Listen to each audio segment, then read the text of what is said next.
My name is Johnny Wilson, and I was 16 when my mother abandoned me at JFK Airport with nothing but my backpack and a flimsy excuse. She smiled, shrugged, and said, "You can figure it out," before walking away with her new husband and his two perfect children toward their gate. That moment changed everything I thought I knew about family, trust, and my place in the world. It also led to the most unexpected reunion that would reshape my future forever. Before I dive into what happened next, let me know where you're watching from and hit that subscribe button for more stories that prove family isn't always about blood. Growing up in our modest suburban home in Connecticut, life was simple but good. My mom and I had built a strong bond, especially after my parents divorced when I was 8. For years, it was just the two of us against the world. We had movie nights every Friday, cooked pancakes together on Sunday mornings, and she never missed a single one of my baseball games.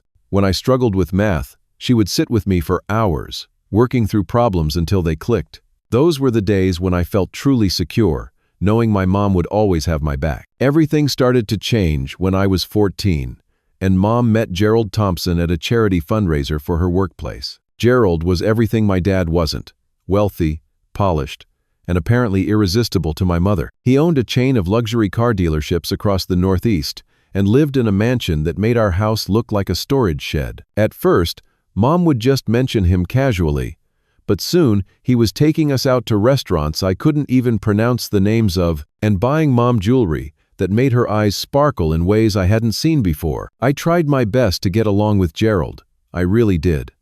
I laughed at his jokes about the stock market that I didn't understand and pretended to be interested when he talked about golf for hours. When he started bringing his kids around, I made even more effort. Trevor was 17, 1 year older than me, and acted like he was royalty with his designer clothes and constant name-dropping of his prep school friends. Sophia was 14 and barely acknowledged my existence, usually buried in her phone or complaining about how our house was quaint, which clearly wasn't a compliment. As months passed, Mom transformed before my eyes. Her wardrobe changed from comfortable jeans and sweaters to designer outfits. She started talking differently, using words like summer as a verb, and discussing renovation plans for our dated home. The pictures of Dad and me gradually disappeared from the walls, replaced with abstract art that Gerald said was investment grade. The kitchen where we used to bake together was remodeled with appliances she never used. Still, I held on to hope. This was my mom, after all. The woman who had kissed every scraped knee and cheered at every school play.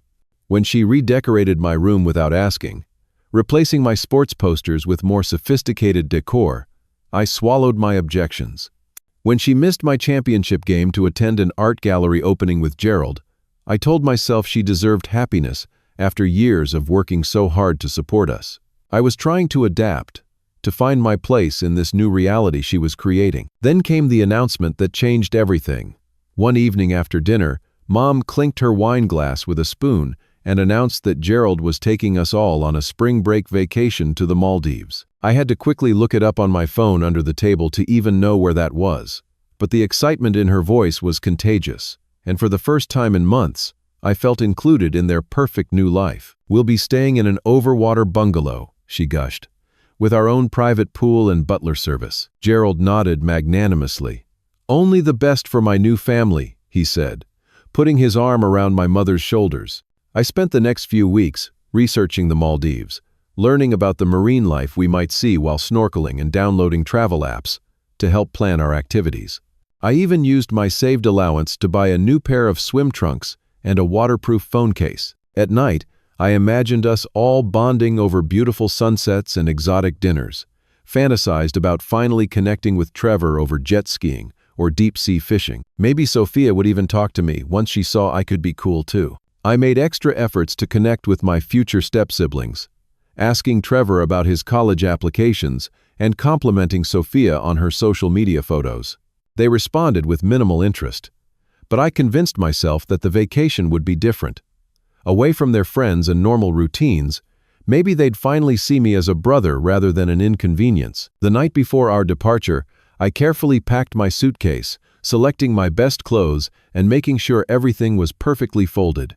Mom poked her head into my room and seemed pleased with my enthusiasm, which only reinforced my hopes that this trip would be the turning point for our new blended family. "You're going to love it there, Johnny," she said, briefly squeezing my shoulder. "It's going to be magical." I believed her. I wanted so badly to believe her. I woke up at 5 in the morning on departure day, too excited to sleep.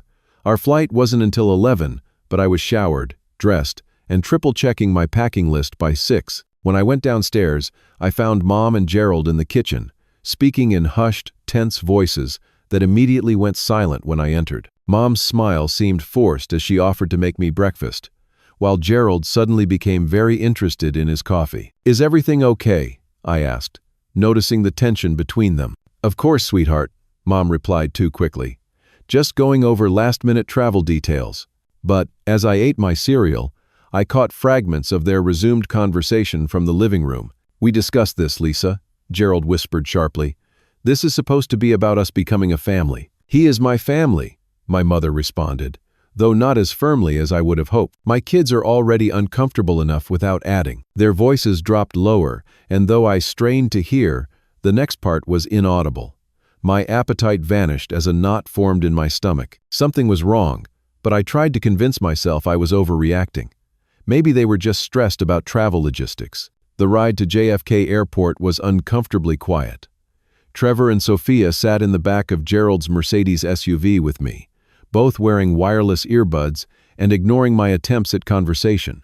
Gerald spent most of the drive on the phone with business associates, his voice booming with confidence as he discussed some deal that was apparently closing while we were away. Mom kept checking her makeup in the visor mirror, occasionally reaching back to squeeze my knee reassuringly, though her eyes never quite met mine. When we arrived at the international terminal, Gerald handed his keys to the valet parking attendant with a generous tip. A porter loaded our luggage onto a cart, and we proceeded to the check-in counter for our airline. As we approached the counter, I noticed Gerald pulling Mom slightly aside, whispering something that made her face fall before she quickly composed herself. The airline employee greeted us with a professional smile. "Good morning, Mr. Thompson. I see we have 4 passengers for the flight to Male, via Dubai." 4 passengers, not 5. I assumed it was a booking error and waited for Gerald or Mom to correct it. Instead, Gerald smoothly handed over 4 passports, not including mine. "There seems to be some confusion," I said with an awkward laugh. "I'm traveling too." The agent looked at Gerald, who cleared his throat. "There's been a slight change of plans due to booking issues," he explained. "Not to me, but to the agent. We couldn't secure a 5th seat on this particular flight." My mother still wouldn't look at me. Trevor smirked, exchanging a glance with his sister. "We might be able to get you on standby for a later flight," the agent offered helpfully, looking at me with professional sympathy. "That would be great," I said quickly, still believing this was just a logistical problem that could be solved. "I don't mind taking a later flight and meeting you there." Mom finally spoke, her voice quiet. "Let's discuss this after we check in." We moved to the waiting area after they received their boarding passes and checked their luggage. Gerald pulled Mom aside for another private conversation, leaving me with Trevor and Sophia, who were suddenly very interested in watching my reaction. "Looks like you got bumped," Trevor said with poorly concealed satisfaction. "Probably for the best. Dad said the resort is really exclusive." I ignored him, watching Mom's face as Gerald spoke to her intently. When they finally returned, Mom's expression was a mixture of guilt and resignation that made my heart sink. "Johnny, sweetie," she began, sitting beside me but leaving a noticeable gap between us. "There's been a change of plans. You won't be joining us on this trip after all." The words hit me like a physical blow. "What? Why not?" "It's just not the right time," she said vaguely. "Gerald feels this should be about family bonding, and with the stress of the wedding planning." "I am family," I protested, my voice cracking embarrassingly. "I'm your son." Gerald stepped in, his tone condescending. "Lisa and I think you might be more comfortable staying home. You've been having some attitude problems lately, and this is a very expensive trip." "What attitude problems?" I asked, genuinely confused. "I've been trying so hard to fit in with everyone." Mom sighed, glancing at Gerald before responding. "You haven't exactly been welcoming to Gerald and the kids. They've noticed how you roll your eyes when Gerald speaks and how you barely participate in family activities." This was so unfair it left me speechless. I had bent over backward trying to be part of their world, while Trevor and Sophia had never once made an effort with me. Behind Mom, I could see Trevor smirking, clearly pleased with how this was playing out. "So, what am I supposed to do?" I finally asked. "Just go home alone?" "Mrs. Peterson next door has agreed to check on you," Mom said, as if this had been planned for some time. "You're 16 now, old enough to stay by yourself for a week." A week. They were abandoning me for a week. The realization that this wasn't a mistake or last-minute change hit me like a ton of bricks. This had been planned. For how long had they intended to exclude me from this family vacation? Days? Weeks? Had my mother ever actually intended for me to come along? Or had it all been a lie from the beginning? "When did you decide this?" I asked, my voice barely above a whisper. Mom shifted uncomfortably. "Johnny, please don't make this more difficult than it needs to be." "More difficult?" My voice rose despite my efforts to stay calm. "You let me pack. You let me research activities. You let me believe I was part of this family trip. When exactly were you planning to tell me I wasn't welcome?" Gerald checked his watch impatiently. "Lisa, we need to head to security soon. The priority line still takes time." My mother stood, moving away from me to stand beside Gerald. "Johnny, I need some space right now. This is an important time for Gerald and me, for our new family. We need adult time together before the wedding." "So I'm just in the way?" I asked, the pain in my chest intensifying. "What about Trevor and Sophia? They're not adults." "They're Gerald's children," she said, as if that explained everything. And in a horrible way, it did. They belonged. I didn't. "What about our family? What about you and me?" I asked, hating how desperate I sounded but unable to stop myself. Mom's face hardened in a way I had never seen before. "I need you to grow up right now, Johnny. Gerald and I need to have a private conversation." They stepped several feet away, having what appeared to be an intense discussion. Trevor and Sophia were now openly enjoying the show, whispering to each other and occasionally laughing. I sat frozen, unable to process what was happening. The mother I knew, the one who had once been my biggest supporter and protector, was choosing her new life over me without even the courtesy of an honest explanation. When they returned, Mom's expression had changed from conflict to resolution. She had made her choice. "Johnny, you have two options right now," she said coolly. "You can accept the situation maturely and take the Uber I'm going to call for you back to the house, or you can create a scene and make things worse for everyone. What's it going to be?" I looked into her eyes, searching for some trace of the mother I had known my whole life. Instead, I found a stranger looking back at me, someone more concerned with her wealthy boyfriend's approval than her own son's feelings. "Did you ever actually book me a ticket?" I asked quietly. Her slight hesitation told me everything. "That's not important right now." "It is to me," I insisted, my voice breaking. "Did you lie to me all this time?" Gerald stepped forward, placing himself partially between us. "That's enough, Johnny. You're upsetting your mother and making a scene. We've offered a reasonable solution. Take the Uber home and enjoy your spring break however you want." I looked around at the bustling airport, at families checking in together, at parents guiding their children through security lines. Normal families. Families where children weren't disposable when better options came along. "Mom, please. I tried one last time. Don't do this." For just a moment, I thought I saw a flicker of the mother I knew in her eyes. But then the announcement came over the loudspeaker. "Final boarding call for first-class passengers on Emirates Flight 204 to Dubai." Gerald touched my mother's elbow. "That's us. We need to go now if we want to board comfortably." And just like that, the moment passed. Any hesitation on my mother's face disappeared as she reached into her purse and pulled out several bills. "Here's $300 for the Uber and food while we're gone," she said, pressing the money into my hand. "Mrs. Peterson has our contact information if there's an emergency, but remember the time difference before calling. You're 16 now, Johnny, old enough to handle this." "Mom, please don't do this," I begged, no longer caring how pathetic I sounded. "Don't leave me here." She sighed, as if I was being unreasonable. "You can figure it out," she said with a shrug, and turned to follow Gerald and his children toward the security checkpoint. I stood frozen, watching as they walked away. Trevor turned back once, giving me a triumphant smile before they disappeared into the priority security line. I tried to follow, but a security officer stopped me, explaining I couldn't proceed without a boarding pass. "But that's my family," I said weakly, pointing at their retreating figures. The officer gave me a sympathetic look. "I'm sorry, son. You need a ticket to go through security." I stumbled back to the seating area, collapsing into a chair as the full weight of what had just happened crashed over me. My own mother had abandoned me at an airport to vacation with her new boyfriend and his kids. She had chosen them over me, had planned to exclude me, had lied to my face for weeks. The panic hit me suddenly and forcefully. My chest tightened, my breathing became shallow, and the terminal around me seemed to spin. A middle-aged woman sitting nearby asked if I was okay, but her voice sounded far away, underwater. I was completely alone in a busy airport, 3 hours from home, with no plan and no idea what to do next. The full impact of my situation settled over me like a suffocating blanket as I watched the departures board update, showing their flight status change from boarding to departed. They were gone. Really gone. My mother had actually walked away from me without looking back, choosing a luxury vacation with her new ready-made family over her own son. With shaking hands, I pulled out my phone and called my mother. It went straight to voicemail, likely already in airplane mode as they soared away from me. I left a message anyway, my voice breaking. "Mom, it's me.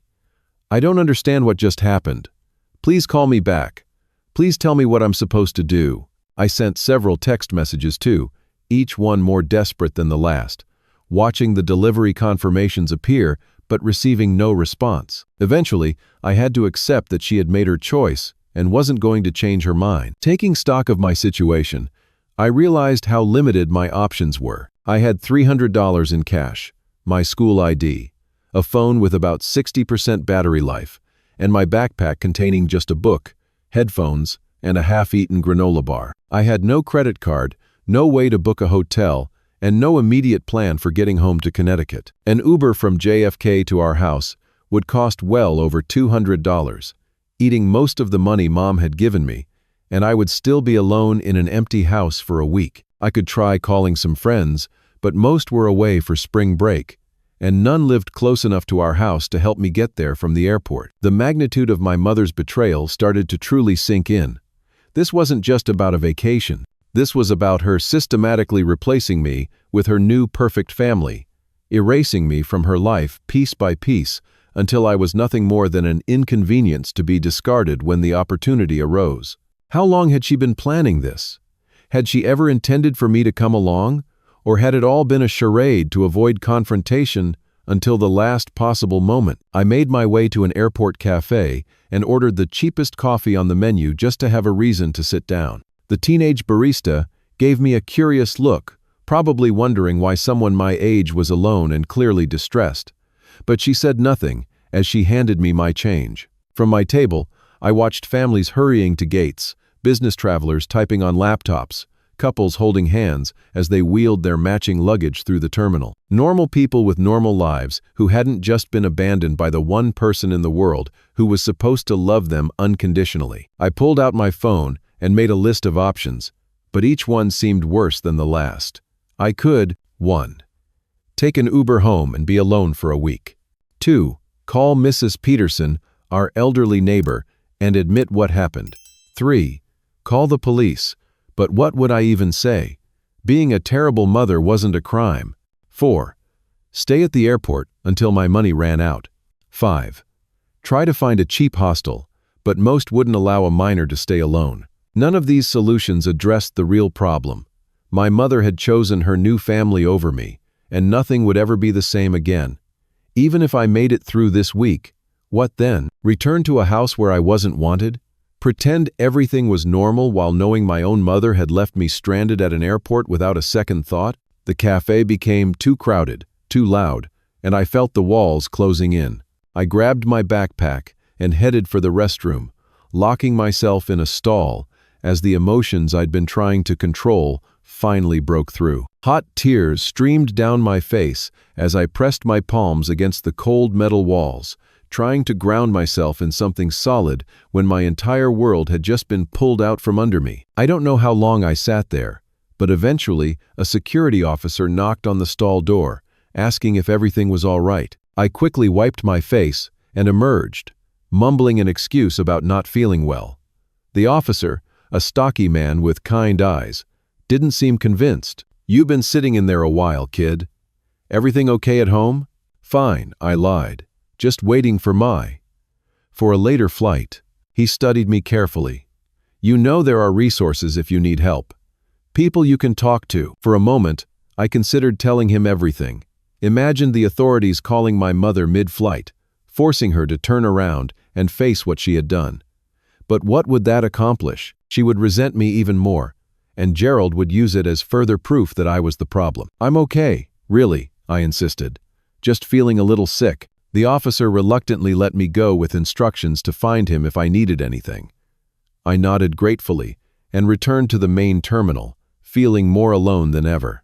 It was late afternoon now, and I needed to make a decision about what to do before night fell. Sitting in a quiet corner near an electrical outlet, I charged my phone and considered my options again. There was one I had been avoiding, one that felt like admitting defeat but might be my only real choice: calling my father. Dad and I hadn't spoken in 5 years, not since he moved to Boston for a job opportunity after the divorce. At first, there had been awkward weekend visits and forced phone conversations, but those had gradually tapered off until contact stopped completely. Mom had always said he was too busy with his new life to bother with us, and I had believed her because it was easier than facing the alternative, that he didn't care enough to fight for a relationship with me. But what choice did I have now? With trembling fingers, I dug through my email account until I found it. A birthday message from 3 years ago, the last communication I'd had from him. It was short and awkward, but it contained his email address. Taking a deep breath, I composed a message. "Dad, it's Johnny. I'm stranded at JFK Airport. Mom left for vacation with her boyfriend and his kids and left me behind. I don't have a way home or anywhere to go. I know we haven't talked in years, but I need help. Please." I hit send before I could lose my nerve, then sat staring at my phone, wondering if he would even remember having a son, if he would care that I was alone and desperate, if this final abandonment would be the one that broke me completely. 5 minutes after sending the email to my father, my phone rang with an unknown number. My heart pounding, I answered. "Johnny? Is that you?" The voice was vaguely familiar, yet different than I remembered. Deeper and more confident than in my childhood memories. "Dad?" My voice cracked embarrassingly. "Are you really at JFK right now? Alone?" He sounded genuinely shocked. "Yeah." I swallowed hard. Mom left for the Maldives with her new boyfriend and his kids. They didn't take me. There was a brief silence. Then, "Give me your exact location in the terminal. I'm making arrangements now." I described where I was sitting, near Terminal 4 by a coffee shop, still not quite believing he had actually responded, let alone so quickly. "Listen to me, Johnny," he said, his voice steady and reassuring. "I need you to stay exactly where you are. I'm going to book a private car to bring you to the Marine Air Terminal at LaGuardia. I'll have a car waiting for you there." "A private car?" I echoed, confused. "I'm arranging a jet to pick you up," he said matter-of-factly. "I can't get commercial authorization fast enough, and I'm not leaving you alone at that airport for hours." "Yet," I repeated stupidly. "Like? A private jet? I'll explain everything when I see you. The car should be there in 20 minutes. The driver's name is Marcus. He'll be holding a sign with your name. Don't go with anyone else. I'll text you his details so you can verify his identity." My mind was reeling. "Dad, I don't understand. How can you afford a private jet?" There was a slight pause. "A lot has changed in 5 years, Johnny. We have a lot to talk about, but right now I just need to get you somewhere safe. Can you stay put until Marcus arrives?" "Yes," I managed. "Good. I'm texting you my number. Call me if anything changes, or if you need anything at all before he gets there." The call ended, and I sat in stunned silence. My estranged father, whom I hadn't spoken to in 5 years, was sending a private jet to rescue me. Meanwhile, my mother, who I'd lived with my entire life, had abandoned me without a second thought. True to his word, my father texted with details about the driver and car, along with a message that he would see me soon. 20 minutes later, a well-dressed black man in his 50s appeared holding a sign with Wilson printed on it. After verifying his identity against the information my father had sent, I followed him outside to a sleek black Cadillac Escalade waiting at the curb. "Mr. Wilson asked me to get you anything you might need on the way," Marcus said as he opened the door for me. "Are you hungry? Thirsty?" The kindness in his voice nearly broke me again. "I'm okay," I managed, though I hadn't eaten since breakfast. Marcus seemed to sense my lie. "There's water and snacks in the back. Help yourself. We'll be at the Marine Air Terminal in about 20 minutes, traffic permitting." The drive passed in a blur as I stared out the window, munching mechanically on the premium granola bars and sipping bottled water from the car's well-stocked mini-fridge. Marcus didn't press me for conversation, occasionally pointing out landmarks but otherwise leaving me to my thoughts. When we arrived at a small, separate terminal building, Marcus escorted me inside where a woman in a crisp uniform greeted me by name. "Mr. Wilson, welcome. The aircraft is fueled and ready. We'll be departing for Boston as soon as you're aboard." I followed her through a private security screening and out onto the tarmac where a sleek white jet waited, its engines already humming. The reality of the situation hit me as I climbed the stairs. Who had my father become in the past 5 years that he could arrange a private jet on a moment's notice? Just as I reached the top of the stairs, another car pulled up on the tarmac, and a man emerged, jogging toward the plane. Even from a distance, I recognized him immediately, my father. But not the father I remembered. The man climbing the stairs was fit and confident-looking, wearing an expensive suit with no tie and stylish glasses. His hair was shorter and grayer than I remembered, but his eyes were unmistakable as they locked with mine. "Johnny," he said, his voice thick with emotion. We stood awkwardly for a moment before he pulled me into a hug that felt both foreign and achingly familiar. I stood stiffly at first, then found myself clutching the back of his jacket as 5 years of missing him crashed over me at once. "I'm sorry," he said, as he finally released me. "I'm so sorry about everything." A flight attendant discreetly guided us to plush leather seats as the door closed behind us. Within minutes, we were taxiing toward the runway, the luxury of our surroundings in stark contrast to the emotional turmoil of the day. "I don't understand," I said when I could finally form words. "How did you? What happened to you?" My father sighed, removing his glasses and rubbing his eyes. "It's a long story, Johnny. The short version is that after moving to Boston, I joined a tech startup as their security systems architect. The company went public 2 years ago, and the stock options I had taken as part of my compensation suddenly made me comfortable." "Comfortable enough for a private jet?" I asked incredulously. A small smile tugged at the corner of his mouth. "The company maintains it for executive travel. I'm the chief technology officer now, but none of that is important right now." His expression grew serious again. "What matters is what happened with your mother. Tell me everything." As the jet climbed into the evening sky, I found myself pouring out the whole story. Mom meeting Gerald, her gradual transformation, the vacation announcement, the betrayal at the airport. My father listened without interrupting, his expression growing increasingly troubled. "I tried to maintain contact with you," he said quietly when I had finished. "After the first year, your mother told me you didn't want to speak to me anymore, that you were angry about the divorce and blamed me. She said forcing communication would only make things worse." The revelation hit me like a physical blow. She told me you were too busy with your new life to bother with us, that you never called or visited because you didn't care. My father closed his eyes, pain evident on his face.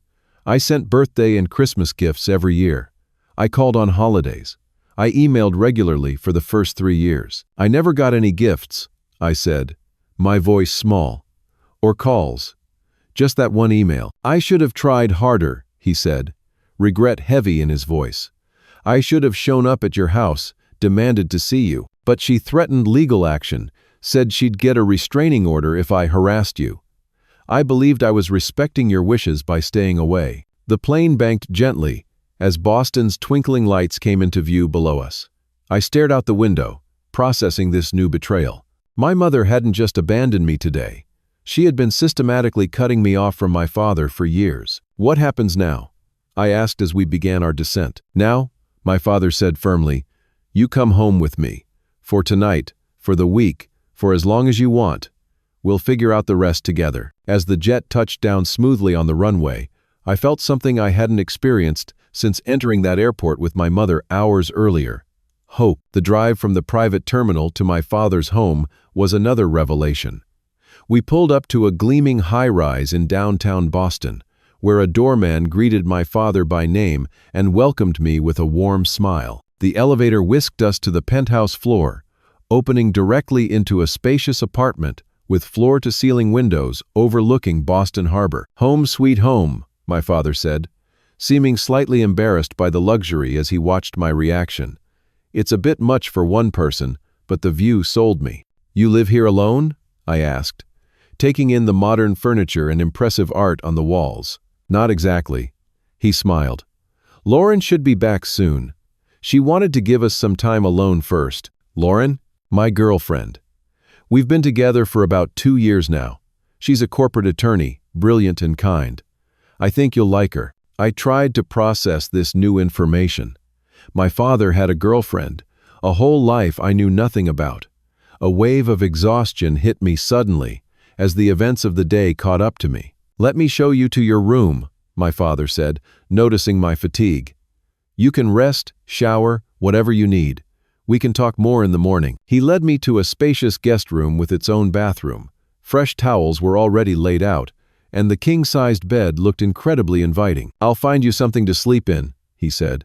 "Tomorrow we can go shopping for whatever you need." After he left, I sat on the edge of the bed, trying to reconcile the father I remembered with this successful, confident man who had rescued me without hesitation. 5 years was a long time, especially from age 11 to 16. We were essentially strangers now, yet he had dropped everything to help me. I showered and changed into the t-shirt and sweatpants he had provided, both slightly too large but clean and soft. When I emerged, I found my father in the kitchen, with an elegant woman with short dark hair and a warm smile. "You must be Johnny," she said, extending her hand. "I'm Lauren. Your dad has told me so much about you." Dinner that first night was awkward but not unpleasant. Lauren skillfully kept the conversation flowing, asking about my interests and school without probing into the painful events that had brought me there. My father watched our interaction with barely concealed hope, jumping in occasionally with questions of his own. After Lauren excused herself to take a work call, my father and I sat in silence for a moment before he spoke. "I know this is all overwhelming," he said carefully, "and I know I can't make up for 5 years in one night, but I want you to know that I never stopped thinking about you, Johnny. Not for a single day." I nodded, not trusting myself to speak without crying again. "You can stay as long as you want," he continued. "I've already contacted an attorney about modifying the custody arrangement, but that's something we can discuss when you're ready." The mention of custody made everything suddenly more real. "Mom doesn't even know where I am," I realized aloud. "I sent her an email," my father said, his tone carefully neutral, "letting her know you're safe with me. She hasn't responded yet." "She's probably still on the flight," I said automatically, then felt foolish for making excuses for her. "Probably," he agreed, not pushing the issue. "Why don't you get some rest? Tomorrow we can figure out next steps." The next week passed in a blur of new experiences. My father took time off work to help me settle in, treating me to a shopping spree for clothes and necessities since I had nothing but what I'd worn to the airport. We visited his office, a gleaming tower where everyone seemed to respect him enormously. He introduced me proudly as his son, a simple statement that meant more to me than he could possibly know. Lauren helped too, finding a prestigious private school that might have space for the following semester, arranging for transcripts to be sent, and generally making me feel welcome in their home. She never tried to be my mother, never overstepped, but her kindness was steady and genuine. In quiet moments, my father and I began the difficult work of getting to know each other again. He showed me photos of his life over the past 5 years, explained how his career had taken off, and asked endless questions about my life, seeming genuinely interested in every detail I shared. "I should have fought harder to stay in your life," he said one evening as we sat on the balcony watching the sunset. "It's my biggest regret." "Mom made it sound like you didn't want me," I admitted. After a while, I stopped asking about you because it just made her mad." My father's jaw tightened. "She had no right to do that to you. To either of us." As he spoke, his attorney had been quietly working to modify the custody agreement, gathering evidence of my mother's abandonment and the years of parental alienation. I learned that my father had maintained meticulous records of all his attempted communications, the gifts that had apparently never reached me, the legal threats from my mother. It was during our second week together that my mother finally called. She had returned from her vacation to find my room empty and a formal legal notice regarding custody modification on the kitchen counter. I was helping Lauren organize her case files when my phone rang with my mother's number. I stared at it, my heart racing, unsure whether to answer. "You don't have to talk to her if you're not ready," Lauren said gently. Taking a deep breath, I accepted the call. "Hello, Johnny? Where are you? How dare you leave without permission?" My mother's voice was shrill, angry rather than concerned. "I'm with Dad," I said simply. There was a moment of shocked silence. "Your father? How did you even contact him?" "You left me alone at an airport, Mom. I had to find help somewhere." "Don't be so dramatic," she snapped. "I left you money for an Uber. You were perfectly fine." Her complete lack of remorse stunned me. "You abandoned me to go on vacation with your new family. You lied to me for weeks about me going along." "I knew you'd overreact like this," she sighed. "This is exactly why Gerald thought it was best for you to stay home. You're always so emotional." I felt a surge of anger unlike anything I'd experienced before. I'm emotional because my mother left me stranded at an airport without warning. Because she's been lying to me for years about my father wanting to see me. "What has he been telling you?" Her voice turned cold. "Whatever it is, he's manipulating you, Johnny. He abandoned us, remember?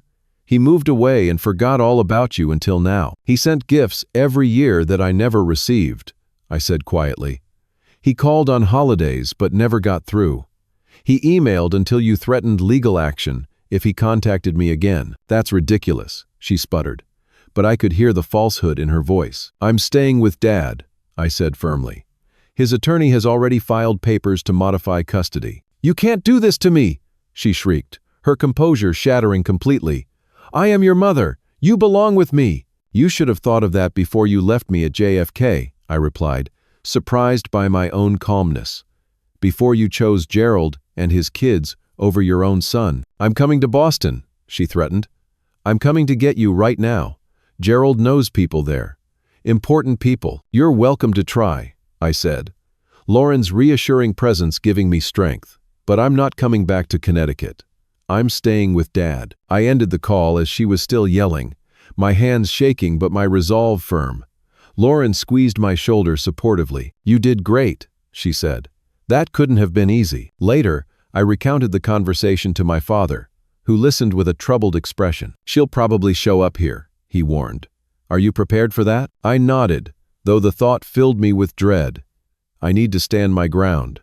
I can't go back to being the kid she leaves behind whenever it's convenient. Sure enough, 3 days later, my mother arrived unannounced at my father's building, causing such a scene that security had to be called. My father and I watched from the window as she was escorted back to her car, screaming about kidnapping and parental rights. "She'll try again," my father said grimly. "But my attorney is confident that given the circumstances, the courts will look favorably on our request for modified custody, especially considering your age and the documented abandonment." The court date was set for the following month. In the meantime, I enrolled in my new school, began making friends, and slowly built a life in Boston that felt more genuine than anything I had experienced in the years since my parents' divorce. My mother continued to call and text, cycling between threats, guilt trips, and occasional apologies that never quite acknowledged the real harm she had done. Gerald remained in the background, occasionally audible during her calls, clearly annoyed at the disruption to his perfect life plan. Once, he got on the phone himself to inform me that I was breaking your mother's heart with this childish behavior, confirming everything I had come to believe about his true character. As the court date approached, I prepared myself for the confrontation, determined to speak my truth, no matter how difficult it might be. The family court in Boston was nothing like I had imagined. The room was smaller, more intimate than the grand courtrooms you see on TV, with warm wood paneling and natural light streaming through tall windows. My father and I sat with his attorney, a sharp-featured woman named Miss Harrington, who had prepared me extensively for what to expect. When my mother entered with her lawyer, I barely recognized her. Gone was the stylish, polished woman who had emerged under Gerald's influence. Instead, she had dressed down in a simple blouse and skirt, her makeup minimal, looking more like the mom I remembered from childhood. The calculated transformation wasn't lost on me, or apparently on the judge, who watched her entrance with a neutral expression. Gerald was notably absent, a fact my mother's attorney tried to explain away as unavoidable business commitments. I wasn't surprised. When the going got tough, Gerald got going in the opposite direction. The hearing itself was surprisingly straightforward. Both attorneys presented their cases, with my father's counsel methodically documenting the airport abandonment, the years of blocked communication, and my clear preference to live with my father. My mother's attorney attempted to paint the airport incident as a misunderstanding, and my father as an opportunistic parent who had swooped in to alienate me from my mother. When it was my turn to speak, I felt a momentary panic. My mother was staring at me with a mixture of hurt and anger that made my stomach twist with guilt, despite everything she had done. But then I looked at my father, who gave me a small, encouraging nod, and I found my voice. 3 months ago, my mother abandoned me at JFK Airport so she could vacation in the Maldives with her fiancé and his children. I began, my voice steadier than I felt. She had let me believe for weeks that I was included in this trip, allowed me to pack and prepare, only to tell me at the last minute that I wasn't welcome. When I asked what I was supposed to do, she gave me $300 cash and said, "You can figure it out." I described how I had contacted my father as a last resort, how he had immediately arranged to bring me to Boston, and how I had learned that my mother had been systematically preventing communication between us for years. I believed my father didn't want me in his life because that's what my mother told me, I said, looking directly at the judge. But the truth is that he never stopped trying to be part of my life. I have a room in his home now. I'm enrolled in school here. For the first time in years, I feel like I belong somewhere. When I finished speaking, there was a heavy silence in the room. My mother was openly crying now, though whether from genuine remorse or calculated effect, I couldn't be sure. The judge asked several follow-up questions, particularly about my mother's behavior since the airport incident and my adjustment to life in Boston. After a brief recess, the judge returned with her decision. Primary physical custody would be transferred to my father, with my mother granted visitation rights to be exercised in Boston until trust could be rebuilt. Both parents would attend family counseling with me to address the damage done by the years of separation and the recent abandonment. As we left the courtroom, my mother rushed toward me, her face tear-streaked.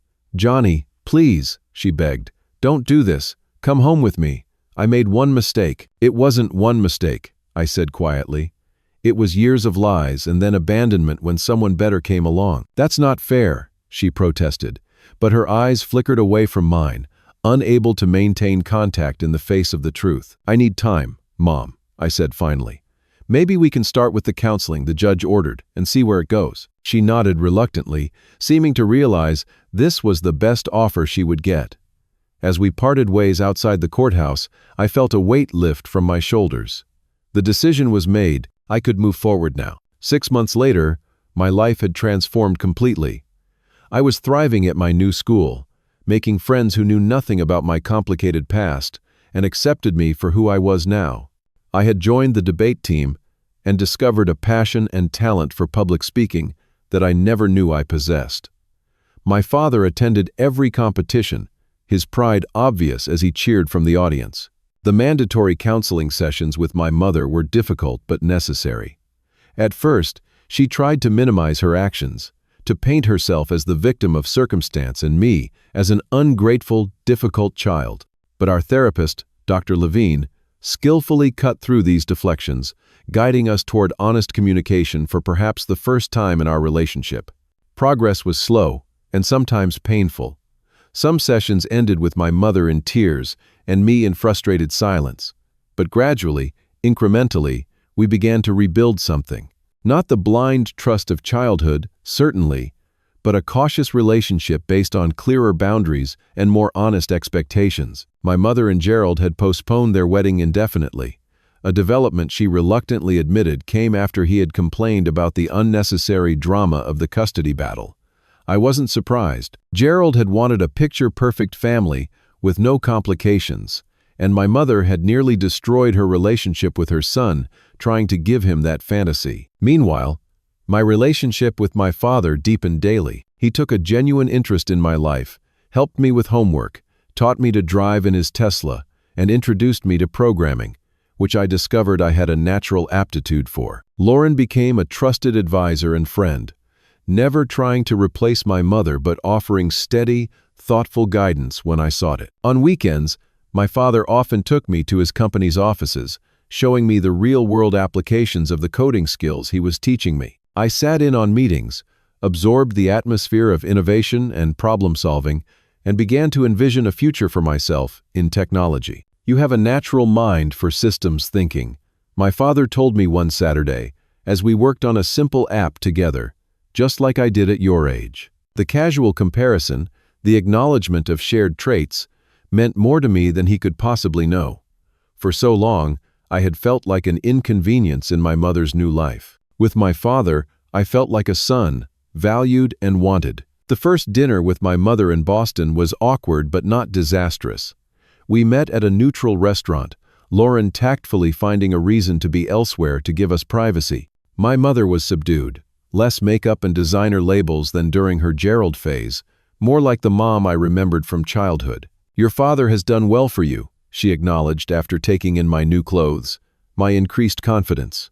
I'm glad. He's been great, I agreed, not adding the implicit comparison to her behavior. I miss you, Johnny, she said, her eyes welling with tears.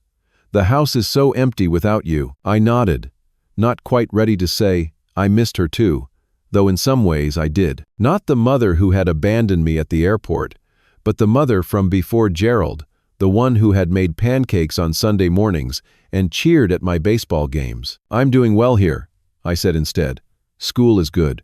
I've made some friends. She nodded, blinking back tears.